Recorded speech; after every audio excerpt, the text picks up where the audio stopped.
I've been following Brian Singh on LinkedIn for quite some time.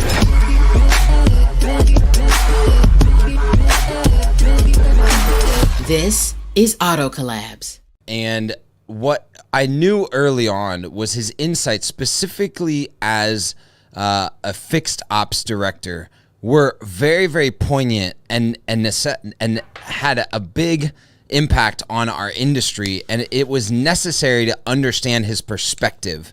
And I think that that's what we need more in the entirety of the industry, is a perspective that doesn't just come from the sales environment, because the majority of our leaders, the majority of the trainers or the corporate leaders even actually come from the variable and or marketing side of the business. And what I love about Brian is he's someone that's gone from fixed ops to general manager to now running a national sales organization that's starting up. And so I'm really interested to see how he kind of perceives and portrays that journey from a fixed ops perspective, because I think our industry needs more of that. I mean, you hear it all the time. Folks saying, just highlighting the amount of opportunities you have to deliver a good customer experience in the service lane. And it is exponentially greater than what seems like very few opportunities you have in the sales arena. So I agree, like bringing some more of that fixed operations experience into the forefront, saying, hey, this actually could be more of the front door than the sales department. So I also am intrigued I just haven't seen that before. I haven't seen someone go from fixed ops to GM. Yeah, exactly. It's very rare. I can't think of many that I've seen climb that ladder specifically from that perspective.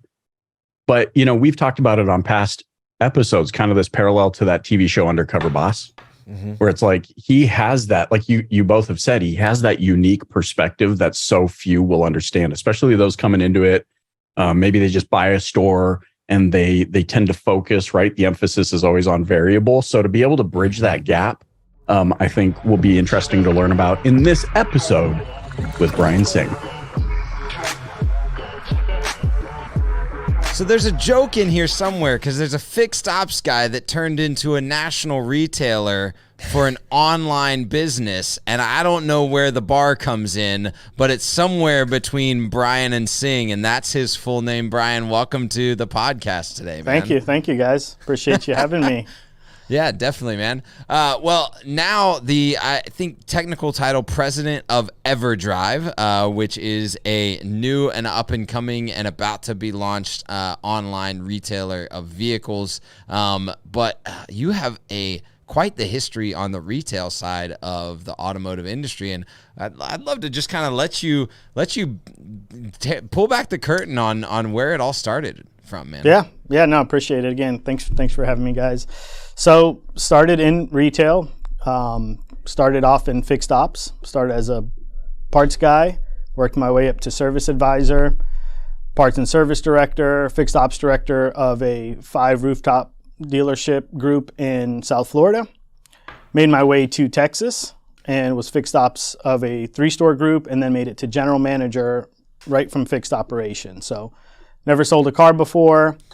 Obviously been around the industry my whole career. Always aspired to continue to move up in the industry.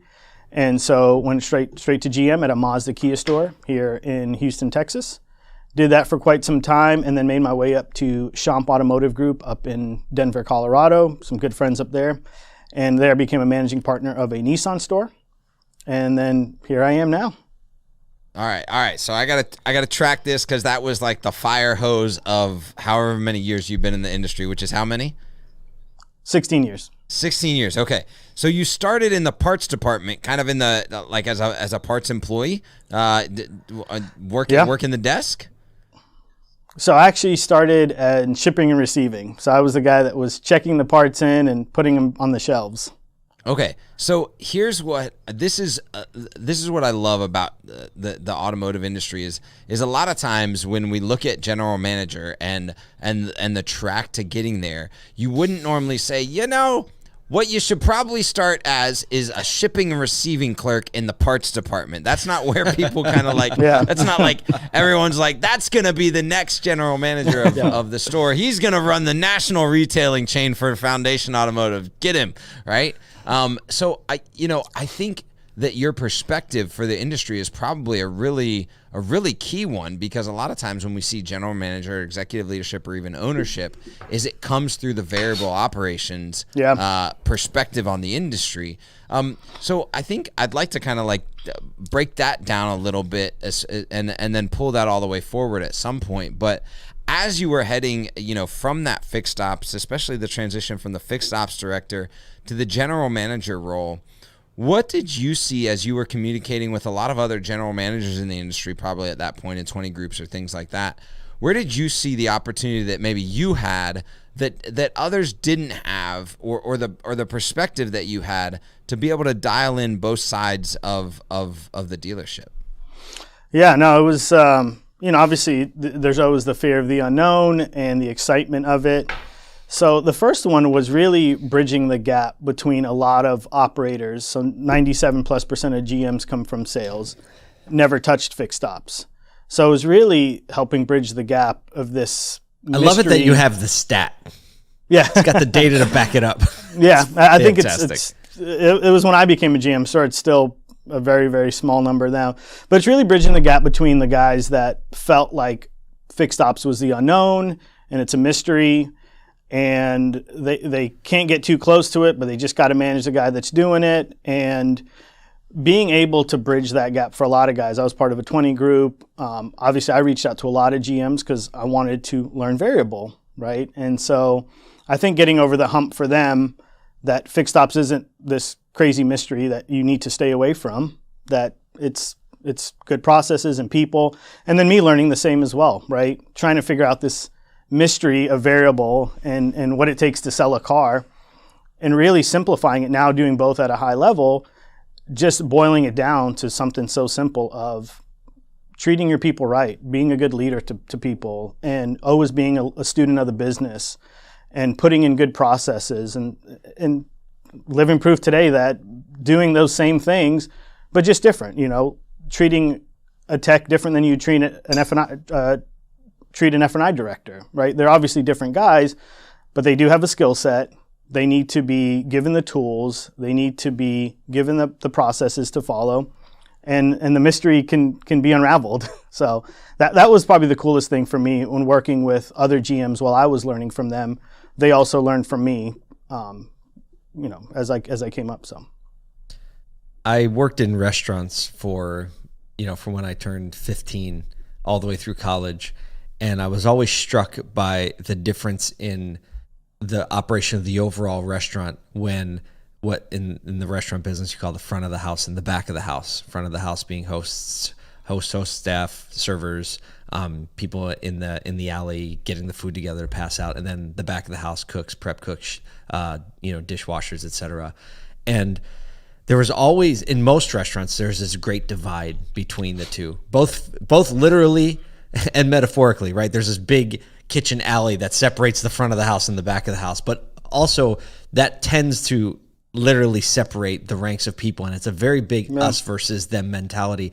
And in fixed and variable, I've seen a lot of dealerships where there's a lot of contention between the two. And when you really can get those two sides to work together, there's an amazing thing starts to happen for the consumer experience.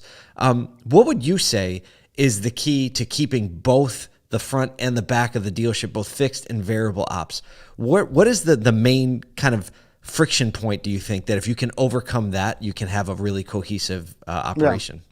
Well, his first one is something like this. Well, actually, everyone just needs to realize that fixed is actually the front of house, right? Yeah. See, switch it around. I was going to ask, sales was who in the do back. you think works harder, right? Let's ask. Yeah. No, go ahead. That's great. So I would say first you bridge the gap between, and I did it for years, bridging the gap between parts and service, right? Service department and parts. Parts doesn't have the part, service, whatever. You just bridge the gap there. And so I think you take a lot of those same principles and theories that you do, and really at its most simple form, you find the pain points and work on those. So when the used car manager and the service manager are getting into an argument, or the salesman walks in and just wants everyone to stop what they're doing, and what are all those pain points that exist, and then bridge that gap with good communication continuously, and making people understand that everyone has a job to do, and maybe you don't have the full scope of what that individual does, right? And same for, I think fixed people, some of them early on wanted me to tell a salesman like, hey, you can't do this, you can't come back, and we won't drop everything what we're doing and just work on the car. And I'm like, actually we will, guys. I think you wanted me to defend you because I'm a fixed guy, and I think you were looking for that. But it's not about defending anyone. It's about taking care of the customer. And if we need to get a car in and get it taken care of and get it ready, PDI'd or whatever we need to for a customer, let's do that, right? And so I think it's realizing it's not about picking sides. There's no enemy or hero in this. It's all about the customer, and it's all about those pain points that exist within that. If we can drop the ego out of the way and not think that our particular job is more important than anyone else's, and realize that there's a customer on the other end of it, I think when you're able to continually remind your employees and folks of that, they start to realize, okay, let me pump the brakes a little bit. And if this salesman's coming back here and needs a car done and needs to get it ready for a customer delivery, let's maybe figure out if we can find out how to get this done and get it taken care of, and stop worrying about some of the other items. So it takes time. It's a culture shift. There's no doubt about it. It doesn't happen overnight. You don't go tell your employees, hey, you need to work together, right? It's just not going to happen. It's like, it's one scenario, one situation at a time. And you start to realize they're like, okay, there's no reason fighting this. We're going to take great care of our customers and have a happy customer at the end of it. Mm-hmm. You bring up something that intrigues me, because it's like one of the it's like one of the roads to recovery from addiction is admission. I think that's the first step, like admitting you have a problem. And I find that so few organizations are willing to admit they have a problem, because then they know they've got to do something about it. They can't just sweep it under the rug. So I find it really intriguing that you're willing to go into a problem head on. How do you navigate admitting you have a problem, pinpointing it to your point, but keeping morale high so that the team doesn't get depressed over the realization that there's a problem that needs to be fixed? Yeah. No, that's a good one, because you don't want to damage egos, and you don't want to steal someone's confidence, especially you're walking in and they feel like things are great and they don't want to maybe address the problem. They just swept it under the rug and someone's bringing it up. So I think that I take the same approach on how I manage and operate and treat myself, and especially coming in, if you keep that student sort of mindset, and I'm always learning, I'm not perfect. I have this saying that I'm not perfect. The company is not perfect. So who are we to demand a perfect employee, right? And when you say that to people, their guard drops a little bit, right? And it's like, okay, cool. I'm not going to be disparaged. I'm not going to feel like I'm going to get fired. I'm not going to feel like I'm going to get passed over for promotion because I'm not perfect. Like, right. It's okay. If you are perfect, or you think you're perfect, that's probably not going to get you very far with me, right? Because I'll be the first to admit I'm not, and the company's not. We'll always need to get better. And I think when people can let their guard down and realize, okay, you know what? I am good. That's why I'm here, and that's why I've gotten to where I'm at. But I can improve without feeling the fear of the GM or whoever coming down on me and making me feel like I'm inadequate in my role. And right. I think once you do that, people start to listen a little more. I love how you position that. You've created a central point by which the entire team can rally around, which is doing the right thing for the customer. Starting with, how do we want the customer to feel? What kind of experience do we want them to have? And then rallying everyone, creating an agreeable environment for everybody. Hey, we might disagree on the minutia, right, but what we can agree on is this central point. So I love the way that you position that.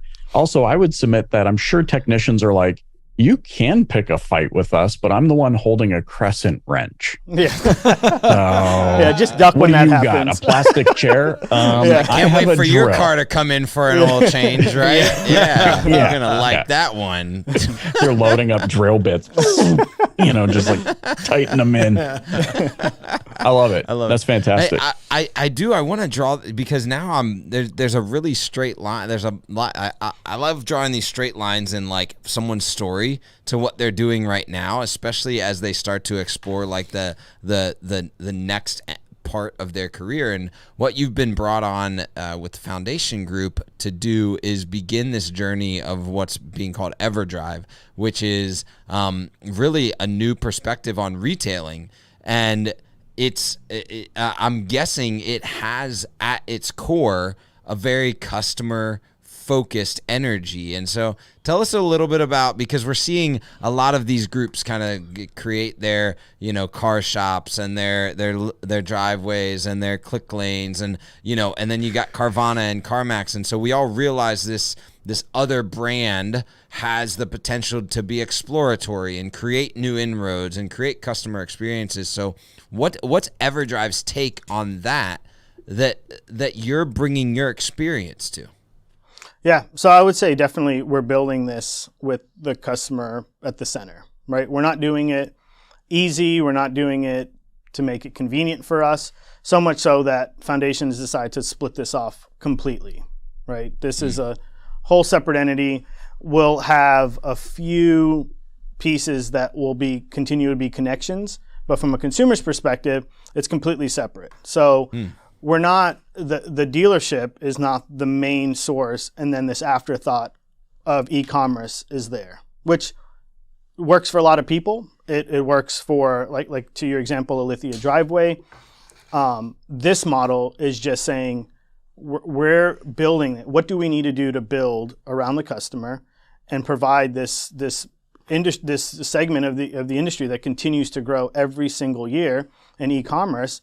And how do we build it? What do we need to do to build it the right way? And that is to have our own reconditioning center, to keep it completely separate from the dealership model. Now, we don't need to build this, and we're not going to build it by disparaging the dealership model either, right? We believe we can coexist with the Lithia driveways, with the Carvanas, and with new car franchise dealers. I mean, I grew up in the new car franchise dealer, so I love a lot of things about it, and there are a lot of great things about it. But in order to meet the customer with this e-commerce solution, you've got to take it and separate it while still coexisting with all the others out there.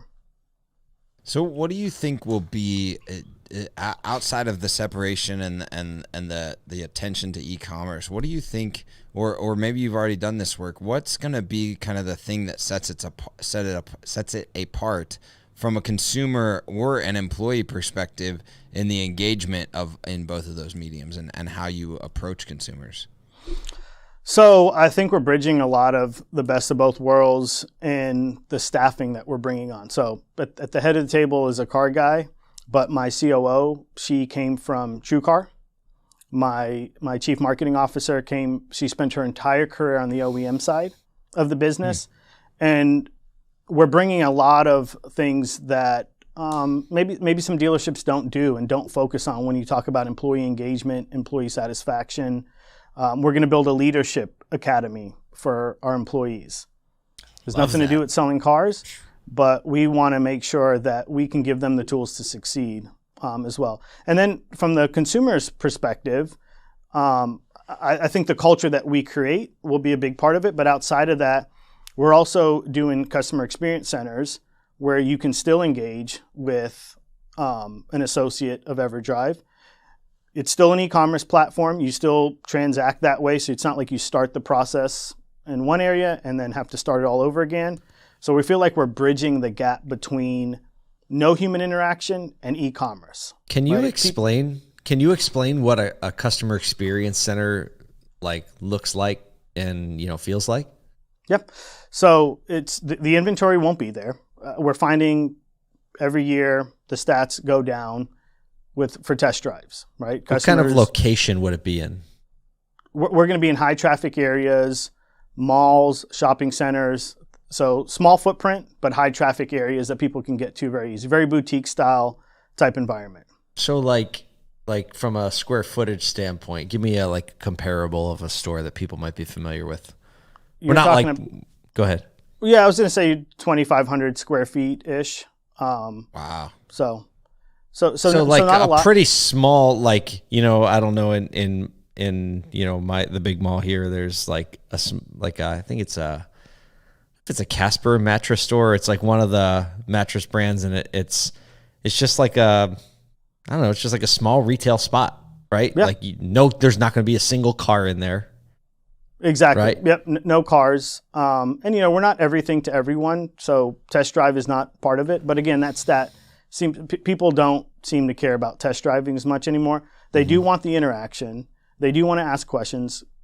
Although we're simplifying buying a car, it's still a complicated process. And working in the dealerships, people have a lot of questions, and sometimes they don't want to do that over the phone.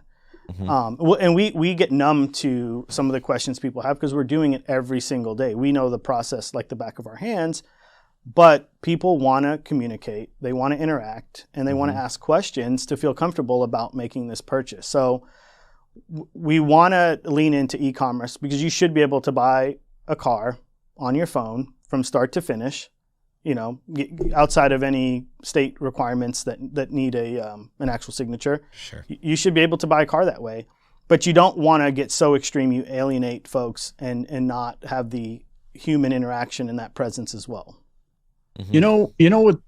What's interesting about this? I'm clenching to the air right now because I'm so intrigued by this concept, because you've used the word now, Brian, 3 or 4 times, alienate. And maybe here's my controversial statement of the day. Great marketing does exactly that.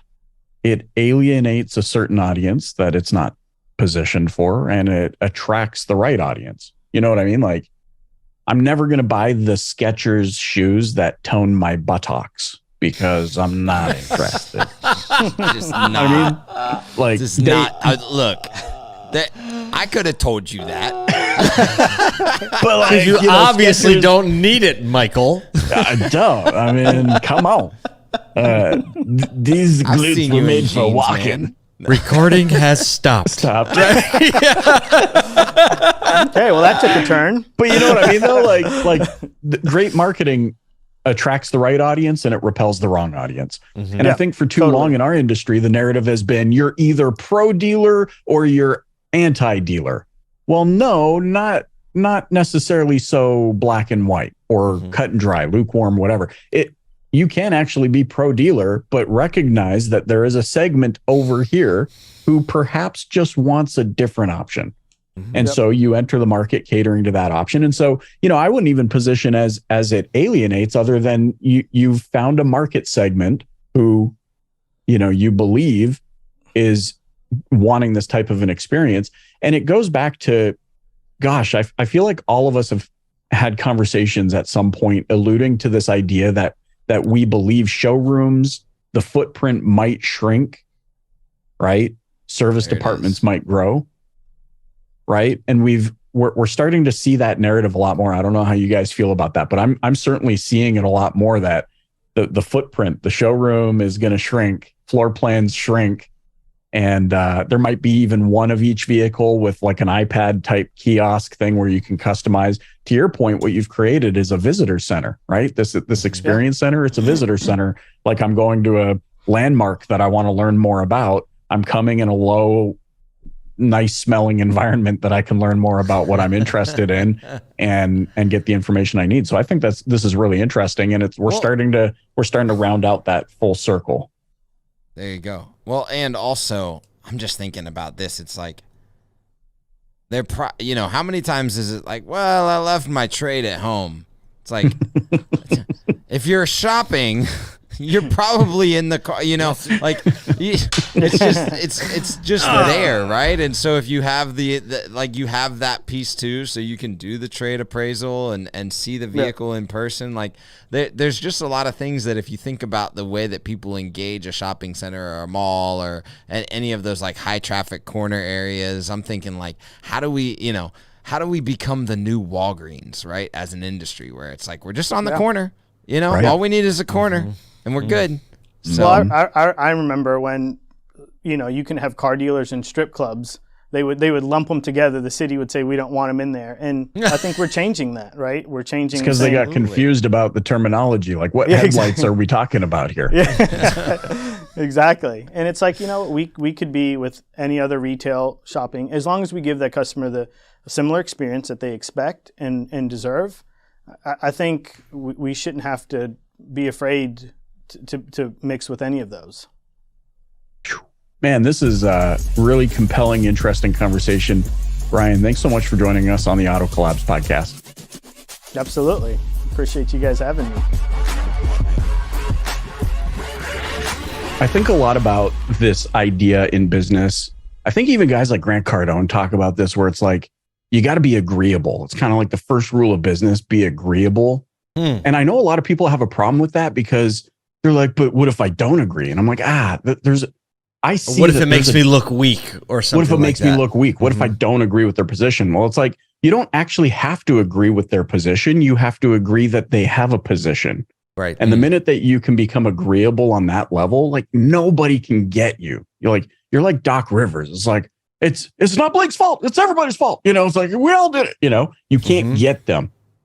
I love how Brian framed creating an agreeable environment for everybody. You might disagree with me fundamentally as a technician because you don't understand me, or a technician might disagree with sales because you don't understand me, or whatever. But what we can agree on, this point of agreeableness, is customer experience, what we want them to feel, and what we can agree on is the right thing to do for them. That was a huge takeaway for me from Brian. Yeah, well, and speaking of the customer experience, this idea of, we can't hit the button in this podcast, Paul.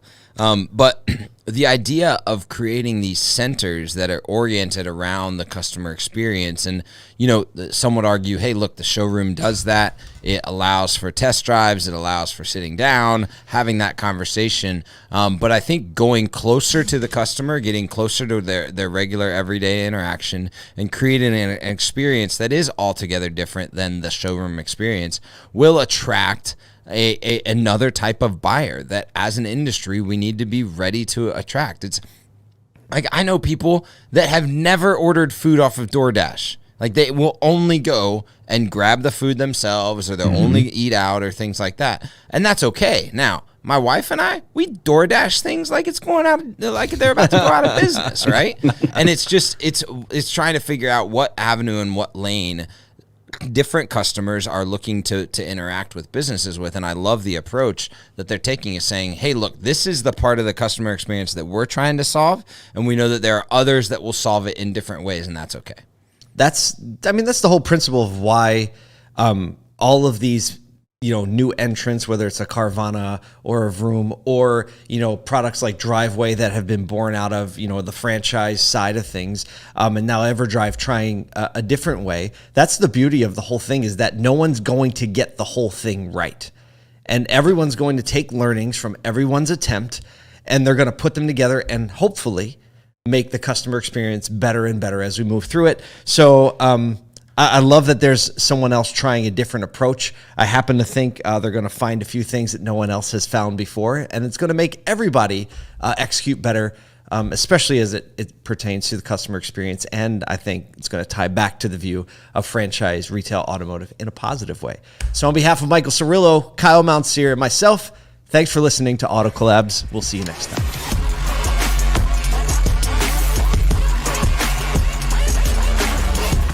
Welcome to Auto Collabs.